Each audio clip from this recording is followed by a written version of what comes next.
despite overwhelming evidence about its reality, global warming continues to divide public opinion on the global stage. Critically, there's been an exponential increase in the numbers of those who feel unconcerned about the melting icebergs of Antarctica and subsequent rise in the level of the oceans, the very conditions being blamed for the concurrent frequency of the debilitating natural disasters in various parts of the world. To have a conversation around all of that, we're now being joined here by Adaobi Catherine Oniwinde, former staff of Shell, adventurer and climate advocate, who went on an expedition to Antarctica in 2023 and experienced firsthand serious evidence of climate change, ice melting, and decrease in polar communities. We'll share from some of her a spirit of adventure and focus on a bit of the issue of global warming, the inadequacy of current intervention by world leaders, and why Nigeria should be mainstream in the discussions around global warming. Many thanks for joining us. Good morning, Adaobi. Thank you for joining us. Good morning. Thank you, everyone. Good to be here. An adventurer, indeed. I am. You spent 8 days in Antarctica. I did. I mean, you have to tell us all about that. I we did. have a beautiful video of you jumping in the ocean. We'll play that in a little bit. Okay. Now, tell us why you went on that expedition and the reason why you're here. Okay, so first of all, I spent 4 days on the continent, and it took us 4 days to get there and come back. So a total of 8 days. Total of 8 days, but Right. 4 days on the continent. And why did I go to Antarctica? A couple of reasons. We met in Australia, OG, in Yes, 2018. absolutely. So I'd done 6 continents, and I always knew that at some point I wanted to, experience life and humanity on all 7 continents. So I knew at some point I would go to Antarctica. So I turned 52, and I thought, I'd recently retired from Shell. My kids are grown and gone, and I thought this would be a good time to do it. But on that self-discovery journey, I am a climate advocate, not an activist, but an advocate. Climate change is real. And I also wanted to be able to experience firsthand the effects of climate change on our planet, on our continent. So we went to Antarctica. It was a harrowing experience. We spent 2 days crossing what is known as Drake's Passage. Got to Antarctica, spent 4 days, and for me, it was really remarkable. So we talk and we read about climate change, and I always say, do believe the hype. Climate change is real, climate reality is real, but seeing icebergs and glaciers melting, being in the Arctic Ocean and looking out for, tops of snow mountains and glaciers actually falling into the ocean was quite a remarkable experience. And so those who don't believe that the global warming is real, I'm hopeful that some of the video you will show is evidence of that. Right, absolutely. Adaobi, I'd love for us to play that video where you jumped into that ice cold, freezing ocean, a frozen ocean. I mean, I don't even know what to. How did you do that? Well, let our viewers see, and then I'll ask you the question. Adaobi, you can do it.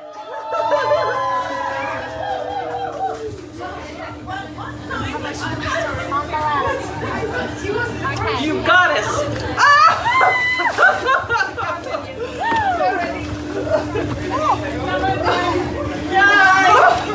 Oh, fuck, it's stalling!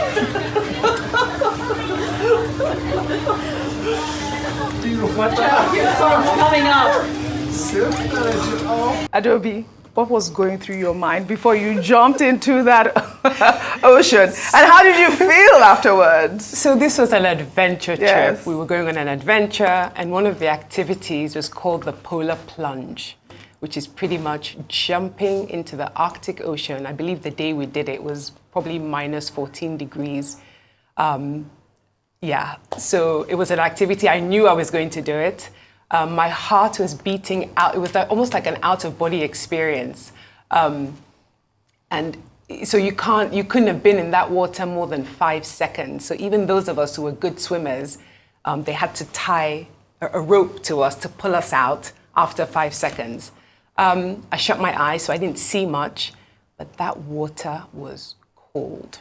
What we were told afterwards was that as cold as it was, as a result of global warming, at that time of the year, it could have been colder. So that was already an example and a demonstration of how, the climate reality is even changing the climate in the coldest part of the world. Congratulations. Well done. Thank you. All right. I'm interested in how you got to this point. That's one. But of course, I'm also interested in the fact that you worked for Shell for a long time. You retired from Shell. Everybody knows that Shell, like other global oil giants, are sometimes accused of contributing to climate degradation.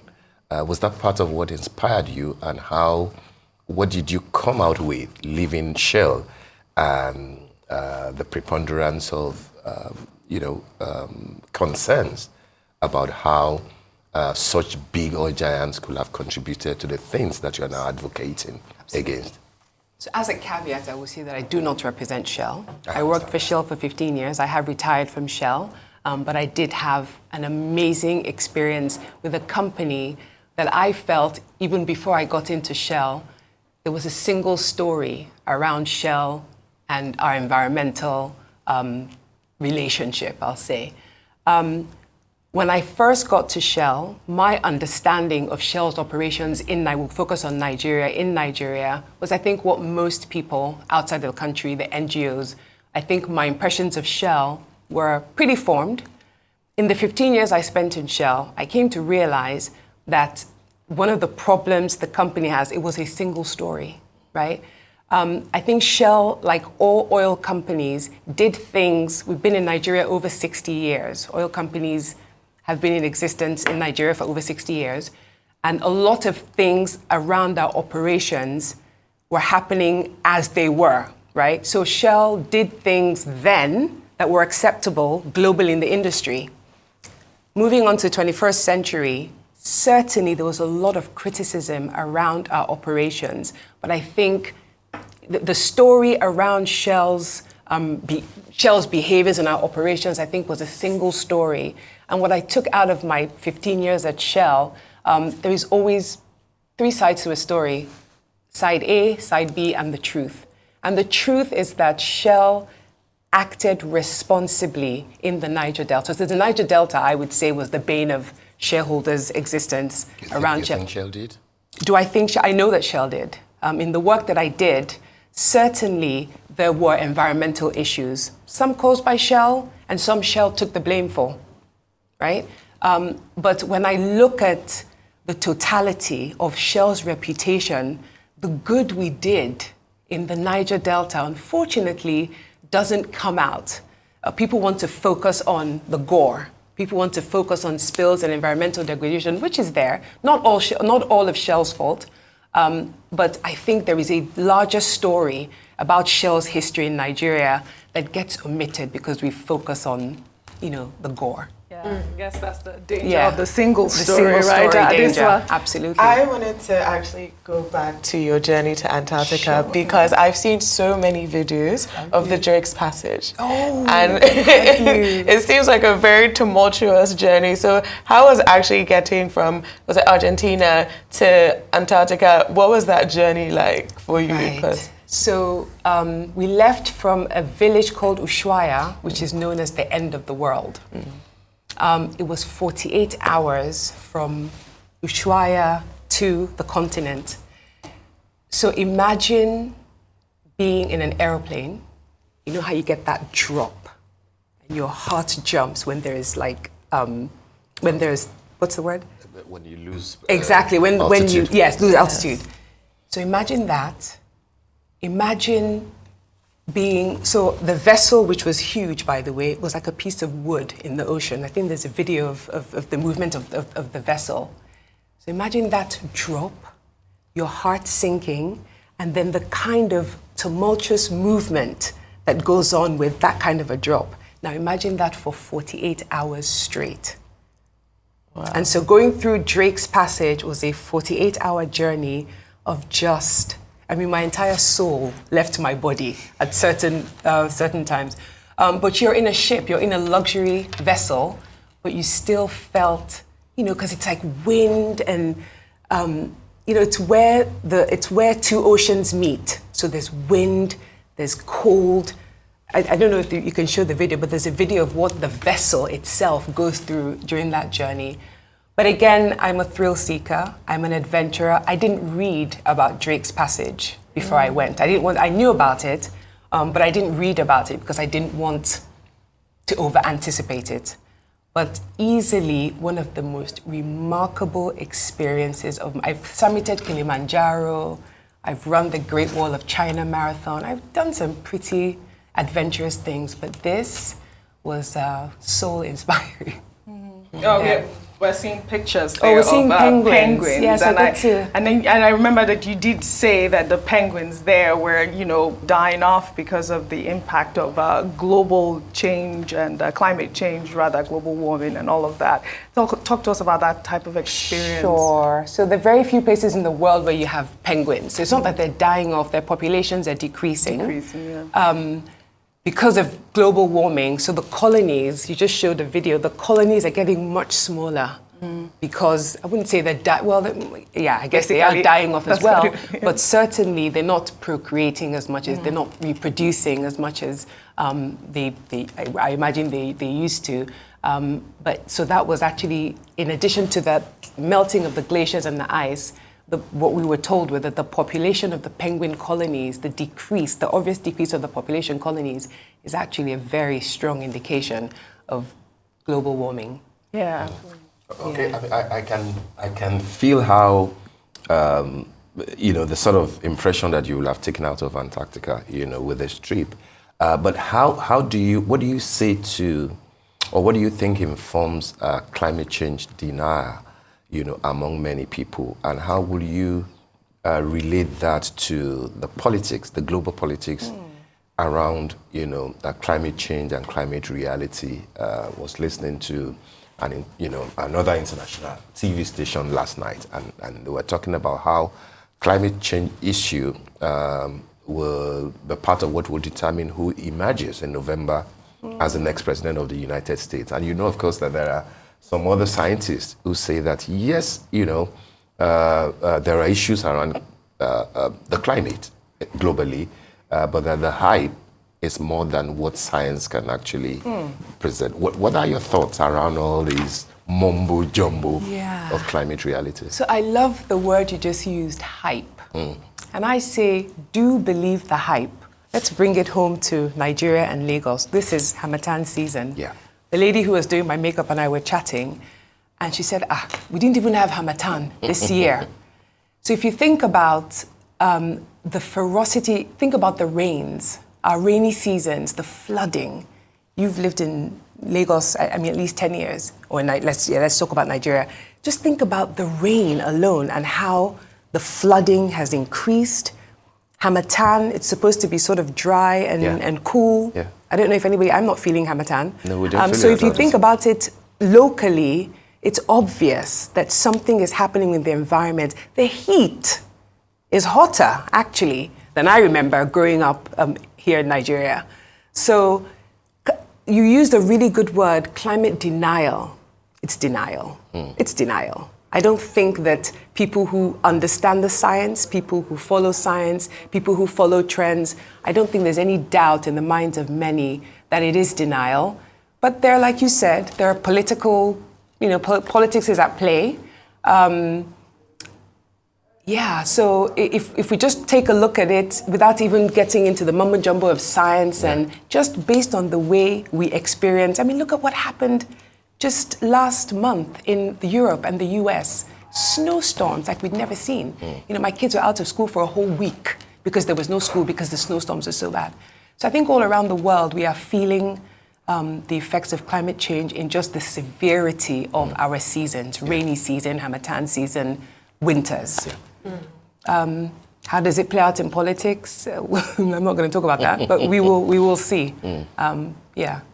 I think one of the most important things for me when it comes to climate, especially when it comes to us in Nigeria, is also how it affects insecurity in the nation. Because when the environment is bad or the climate is bad, then we find that it's harder to farm, people are hungrier, And I was going to ask also that, do you think it also affects maybe the larger region, the Sahara going into like the Sahel region and the desert spreading?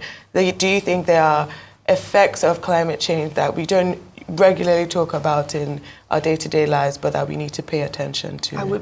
That's a really good point. I didn't. The economic effects is real. You're right. If the temperature is not appropriate for farming, and I'm not an expert on the effects of climate change in the region, but certainly I think region by region, it's something we need to pay attention to. It's not just it's not a foreign thing. It's not something that doesn't affect us here yet because we have sunlight. Yeah, we do. But there are aspects of our daily lives, temperature.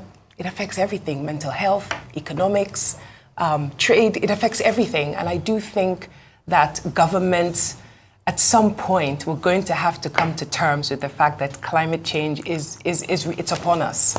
And the governments who who walk the talk, the government and the policy makers who listen and believe the science, and there are always interests. We get that. Realistically, we know that there are interests bigger than us, bigger than what we understand, who are against climate issues being national issues. We get that, but there has to be a way. That conversation, the dialogue, has to happen, and at grassroots level. So, when I was working at All On, which is Shell's impact investing firm here in Lagos, people would say, well, how do you convince man on the street? People are trying to eat. You're talking about climate change and solar. But the truth is, going back to the storytelling thing, it's the way you tell the stories, right? It's not big PowerPoint presentations and data. My gate man doesn't know about data, doesn't care about data. But what he knows is the pollution, all that stuff is affecting his lungs. So it's the way we tell the story. It's the way we engage and tell the story. Well, talking about telling the story, I understand that you have been collecting human encounter stories over the past 10 years. And you're here in Nigeria to run some sort of storytelling network. Talk to us about that. Sure. While you're here, I understand you want to eventually write a book. Sure. Well, yeah, wow. So yes, I've done a lot of travel. I've been on 7 continents now, and I made a very conscious decision about 10 years ago when I was actually working in the Netherlands. My job took me to many countries and many cities. And I'm not a storyteller because I studied journalism, print, undergrad, because I got my master's in broadcast and international affairs. I'm a storyteller because I'm very intentional about making human connections and telling stories. So my human encounter, hashtag humans of my encounters, was born just as I travel, encountering people. Started with Uber drivers, just talking to people, learning about people. And I found that talking about my job, actually, I would engage people in conversations, and then, a human connection is made. And like, well, what do you do for a living? Are you a therapist? I'm like, no, I'm not a therapist. I work for Shell. All right. And they're like, really? You work for Shell? And that was a great way of speaking positively about my brand. So since I retired, I started a consulting firm where we pretty much help brands use the power of storytelling and their people. So the people who tell the best stories about a brand are their people. So I run these workshops. I've been in Lagos about a week now. I've done quite a few of these workshops where we pretty much, mostly with brand and marketing professionals, but certainly everybody, HR, IT, cleaners, everyone should be able to tell a story about the brand that they represent. So I've been doing that for about a year now and having fun with it. Yeah. Out of curiosity, where's your next destination? Steve, she's been everywhere. I know. What are the other continents? There'll always be a next place to go to. I'm just messing with you. I'm going to Machu Picchu. I'm going to Machu Picchu in Peru sometime this year, God willing. Yeah. That sounds great. Yes. Yeah. Some of us also like traveling too. Yeah. So you've visited all the continents. I've been on every continent. Every continent in the world. Continent. And you chose Peru now for your next destination. Yeah, because it's funny, when I went to Antarctica, I spent time in Buenos Aires. I was in Argentina. Yeah. I extended my trip because South America is such an amazing place, and it's a place I didn't know. I'd been to, I'd visited, but I didn't know. Yeah. I was blown away by Argentina, spent time there, and I thought, I'd like to do more of South America. Great. Adobe, would like to thank you very much for joining us on the morning show. Thank you for Well having done me. with all of your adventure, and I can't wait for your next adventure and your book, hopefully. Thank you very much. Thank you for having me. Thank you indeed. Thanks, guys.